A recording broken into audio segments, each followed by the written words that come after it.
Jail నుంచి బయటకు వచ్చిన అల్లు అర్జున్ గారిపై ఒక కొత్త కుట్ర అన్నది మొదలుపెట్టిరు కొంతమంది రాజకీయ పెద్దలు, అంటే కొంతమంది సూపర్ పవర్స్. ఇక ఈ సూపర్ పవర్స్ ఎవరు అన్నది నేను నా లాస్ట్ వీడియోలో చాలా డీటెయిల్డ్గా చెప్పడం జరిగింది. ఎవరైతే ఆ వీడియో చూడలేదో తప్పకుండా ఛానల్లోకి వెళ్ళి ఆ వీడియోని చూడడం మాత్రం మర్చిపోవద్దు. ఇక ఈ వీడియోలో మీకు కొన్ని నిజాలు, అంటే హీరోలని ఈ రాజకీయ నాయకులు ఎట్లా లొంగ తీసుకునే ప్రయత్నం అన్నది చేస్తున్నారు అన్న కొన్ని నిజాలు బయట పెడతా. కొంచెం జాగ్రత్తగా వీడియో అన్నది చూడడం మాత్రమే కాదు, ఎక్కడ స్కిప్ చేయకుండా చూడడం మాత్రమే కాదు, తప్పకుండా ఈ వీడియోని లైక్ అండ్ షేర్ చేసి మీకు తెలిసిన వాళ్ళందరికీ ఈ వీడియోకి లింక్ని పంపించండి. ఎందుకంటే నిజాలు ప్రజలందరి దాకా చేరాలి కాబట్టి తప్పకుండా ఈ వీడియోని వైరల్ చేసే బాధ్యత మీ చేతుల్లోనే పెడుతున్నాను. ఇక ఏంటి నిజం అంటే, అల్లు అర్జున్ గారు జైల్లో నుంచి బయటకు వచ్చిన తర్వాత ఒక కొత్త కుట్ర అనేది మొదలైంది. ముందుగా ఎందుకు ఈ కుట్ర మొదలైంది అంటే, ఎవరైతే అల్లు అర్జున్ గారిని జైలుకు పంపించారో వాళ్ళ మీద ఒక కొత్త విమర్శ అనేది మొదలైంది. ప్రజలలో వ్యతిరేకత అనేది మొదలైంది. ఎట్లా? ఫర్ ఎగ్జాంపుల్, తెలంగాణ ముఖ్యమంత్రి రేవంత్ రెడ్డి గారి మీద ఎప్పుడూ కూడా రానంత వ్యతిరేకత ఇక్కడ మనము చూస్తున్నాం అల్లు అర్జున్ గారు జైలుకి వెళ్ళిన రోజు నుంచి. అదే కాకుండా అటు చంద్రబాబు నాయుడు గారు, పవన్ కళ్యాణ్ గారి మీద కూడా ఒక విమర్శ అన్నది ప్రజలు, ముఖ్యంగా అల్లు అర్జున్ గారి అభిమానులు చేస్తున్నారు. ఈ విమర్శలు తిప్పికొట్టాలి అంటే ఎట్లా అని చెప్పేసి అల్లు అర్జున్ గారు జైలుకి వెళ్ళి వచ్చిన తర్వాత ఒక కొత్త నెరేటివ్ని, ఒక కొత్త ప్రొపగెండాని మొదలుపెట్టినారు. ఎవరు అంటే ఈ సూపర్ పవర్లు అందరూ కలిసి. ఏంటి ఆ ప్రొపగెండా అంటే, అల్లు అర్జున్ గారి పేరుని చెడగొట్టాలి, అల్లు అర్జున్ గారిని ఒక విలన్లా చూపించాలి అని చెప్పేసి ఒక కొత్త కుట్ర మొదలుపెట్టారు. దీనికి ఒక ఉదాహరణ నేను చూపిస్తా. ఇక్కడ మీకు కనిపిస్తున్నది ఒక ఫేస్బుక్ పేజ్. ఇది చూస్తే మీరు, ఇది కాంగ్రెస్ పార్టీకి సంబంధించినటువంటి ఫేస్బుక్ పేజ్. ఇందులో ఒకవైపు నాన్న ఒక్కరోజు దూరంగా ఉంటే అని చెప్పేసి అల్లు అర్జున్ గారి కొడుకుని చూపించి, రెండో వైపు మరి కనిపించిన అమ్మ శాశ్వతంగా దూరం అయితే అని చెప్పేసి రెండో వైపు ఒక అబ్బాయి గురించి ఇక్కడ మాట్లాడడం జరుగుతున్నది. ఇక ఎవరి అబ్బాయి అంటే మనందరికీ తెలుసు, శ్రీతేజ్. అంటే అక్కడ జరిగినటువంటి తొక్కిసలాట్లో గాయపడ్డటువంటి అబ్బాయి పేరు శ్రీతేజ్. ఈ అబ్బాయి హాస్పిటల్లో ప్రస్తుతం అడ్మిట్ అయి ఉన్నాడు. రేవతి గారు ఎవరైతే చనిపోయారో రేవతి గారు కొడుకు. ఒకవైపు అల్లు అర్జున్ గారి కొడుకుని చూపిస్తూ, రెండో వైపు రేవతి గారి కొడుకు ఎవరైతే హాస్పిటల్లో ఉన్నారో ఆ రేవతి గారి కొడుకుని చూపిస్తూ అల్లు అర్జున్ గారిని ఒక విలన్ లాగా ప్రొజెక్ట్ చేయాలి అని చెప్పేసి కొన్ని ప్రయత్నాలు జరుగుతున్నాయి. కాకపోతే ఇక్కడ ఇది చూసిన తర్వాత కొన్ని సందేహాలు కలుగుతాయి. ఆ సందేహాలు ఏంటో చెప్పడానికి ముందు ఇంకో విషయం, ఇక్కడ మీరు చూస్తే ఒక వీడియో అన్నది ప్లే అవుతుంది. ఎవరు అంటే, కిమ్స్ హాస్పిటల్లో ఆ అబ్బాయి ఎవరైతే శ్రీతేజ్ అడ్మిట్ ఉన్నాడో ఆ అబ్బాయిని ఎవరు పరామర్శించారు అంటే, మహిళా కమిషన్ చైర్మన్ నారెళ్ల శారద గారు వెళ్ళి పరామర్శించడం జరిగింది. అంటే కాంగ్రెస్ పార్టీ ఆ అబ్బాయిని చాలా మంచి విషయం, నో డౌట్. అందులో మనస్ఫూర్తిగా చెప్తున్నానండి, రేవతి గారు చనిపోవడం అనేది చాలా బాధాకరమైన విషయం. అబ్బాయి శ్రీతేజ్ ఈ వయసులో హాస్పిటల్ పాలవడం చాలా బాధాకరమైన విషయం. కానీ ప్రస్తుతం ఏం జరుగుతున్నది అంటే, ఆ అబ్బాయిని కన్సోల్ చేయడానికి, ఆ అబ్బాయిని పరామర్శించడానికి హాస్పిటల్కి వెళ్ళి అక్కడ అల్లు అర్జున్ మీద బురద వేసే ప్రయత్నం అనేది చేస్తున్నారు. అంటే అల్లు అర్జున్ని ఒక విలన్ లాగా ప్రొజెక్ట్ చేస్తున్నారు. ఇక మనము ఇక్కడ కొన్ని డీటెయిల్స్లోకి వెళ్ళాలి. అంటే అసలు కారణం ఏంటి అంటే, మీ అందరికీ తెలుసు, కాంగ్రెస్ పార్టీ అన్నది తన మీద అంటినటువంటి బురద ఏదైతుందో, నేను ఇందాకే చెప్పిన కాంగ్రెస్ పార్టీ మీద చాలా విమర్శలు వస్తున్నాయి, ఆ బురదని అల్లు అర్జున్ మీద వేసే ప్రయత్నం జరుగుతున్నది. ఇక ఎందుకు విమర్శలు వస్తున్నాయి? విమర్శలు చాలా కామన్ కదా పార్టీల మీద విమర్శలు అంటే. లేదండి, ఈసారి కాంగ్రెస్ పార్టీ ముఖ్యంగా రేవంత్ రెడ్డి మీద ఈ విమర్శలు అంతా ఇంత కాదు. ఏకంగా రాహుల్ గాంధీ గారు అపాయింట్మెంట్ కూడా ఇవ్వనంత, అంటే ఒక ముఖ్యమంత్రి అయినటువంటి రేవంత్ రెడ్డికి రాహుల్ గాంధీ గారు, అంటే కాంగ్రెస్ పార్టీ పెద్ద అయినటువంటి రాహుల్ గాంధీ గారు అపాయింట్మెంట్ కూడా ఇవ్వనంతగా ప్రస్తుతము రేవంత్ రెడ్డి గారి మీద వ్యతిరేకత ప్రజల్లోనే కాదు కాంగ్రెస్ పార్టీలో కూడా పెరిగిపోయింది. దానికి కారణం ఏంటి అంటే, సినిమా వాళ్ళతో పెట్టుకోవడం.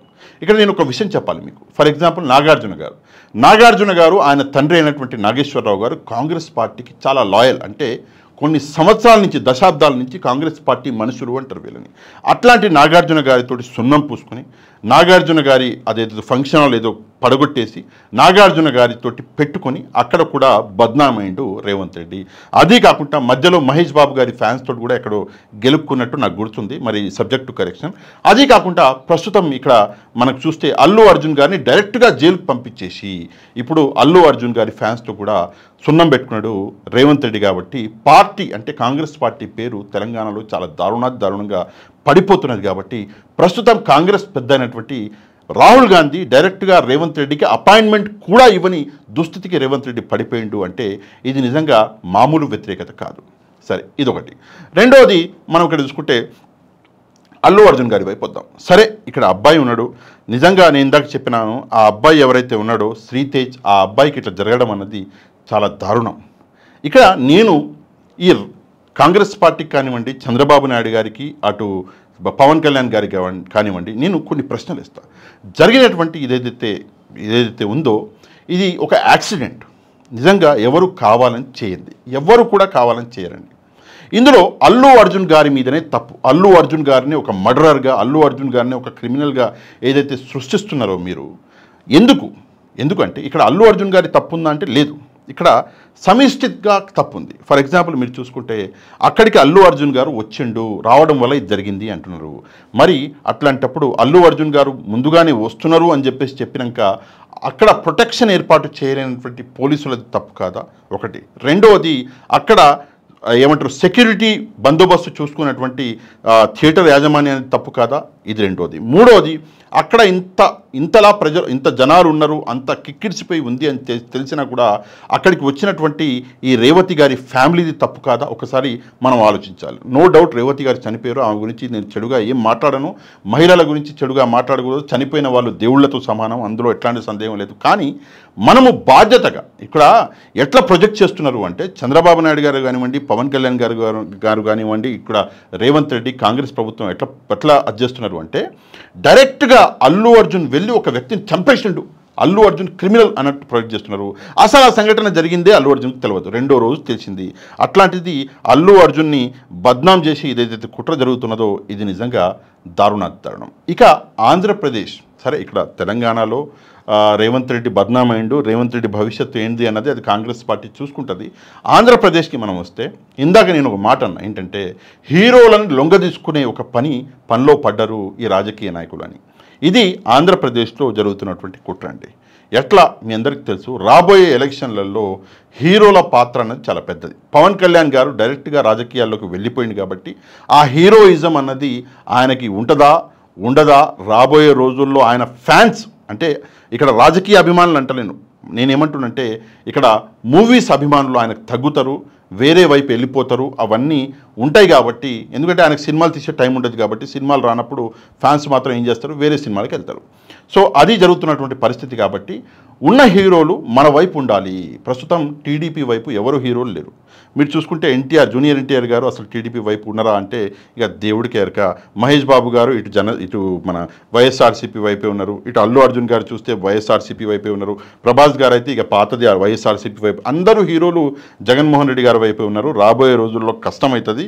రాబోయే ఎలక్షన్లకు ముందు మన వైపు లాక్కోవాలి, అట్లయితే ఆ ఫ్యాన్స్ మనకు ఓటేస్తారు అని చెప్పేసి ఎట్లా లాక్కోవాలి అంటే నువ్వు కొట్టినట్టు చేయి, నేను కాపాడినట్టు చేస్తా అని చెప్పేసి ఆయనని జైల్లో వేస్తే నేను వచ్చి విడిపిస్తా అని చెప్పేసి అదొక పెద్ద కుట్ర జరిగిందిలేండి. అంటే నువ్వు ఇక్కడ తెలంగాణలో జైల్లో వేస్తే అల్లు అర్జున్ని, నేను ఆంధ్ర నుంచి వచ్చి విడిపిస్తా, అక్కడ నా పెద్దరికం నా హీరోయిజం కనిపిస్తుంది. రెండోది, ఈ అల్లు అర్జున్ గారి ఫ్యాన్స్ నా వైపు చూస్తారు, నన్ను నమ్ముతారు అని చెప్పేసి ఒక పెద్ద కుట్ర జరిగింది. కానీ ఆ కుట్రని దేవుడు మొత్తం పటాపంచలు చేసిండు, అందులో ఎట్లాంటి సందేహం లేదు. కానీ ఏది ఏమైనప్పటికీ కూడా ఒక విషయం మాత్రం నేను ఖచ్చితంగా చెప్తున్నాను.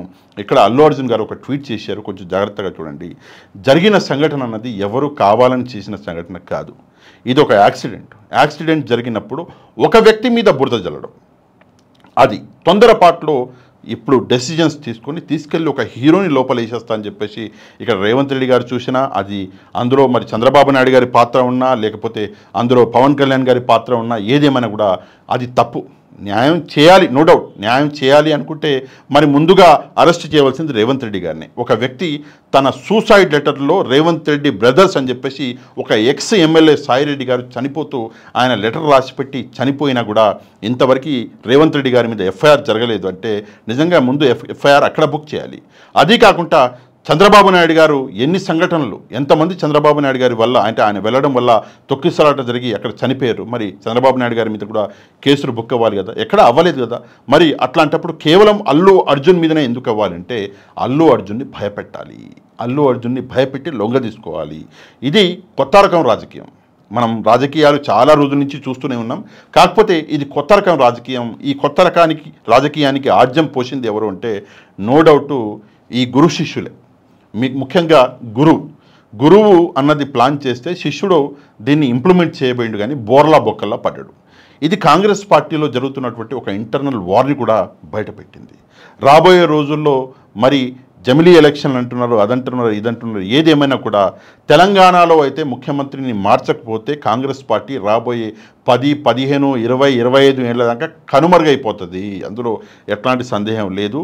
ఇక టీడీపీ కూటమి గురించి మీరు మాట్లాడితే, ఇక కూటమి గురించి అయితే మనందరికీ తెలుసు, గడిచిన 6 నెలల్లో ఎప్పుడూ లేనంత పెద్ద లెవెల్లో కూటమి మీద ఒక వ్యతిరేకత అన్నది ప్రజల్లో కనిపిస్తున్నది. దీనికి ఎందుకు అంటే కేవలం వాళ్ళు ఇచ్చినటువంటి వాగ్దానాలను పూర్తి చేయకపోవడం వల్లనే ఈ వ్యతిరేకత అన్నది ప్రస్తుతం కనిపిస్తున్నది.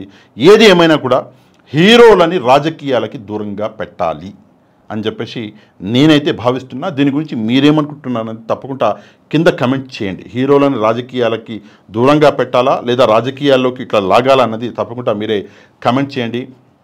ఇక ఎవరైతే మన ఛానల్ని సబ్స్క్రైబ్ చేసుకోలేదో తప్పకుండా ఛానల్ని సబ్స్క్రైబ్ చేసుకోండి.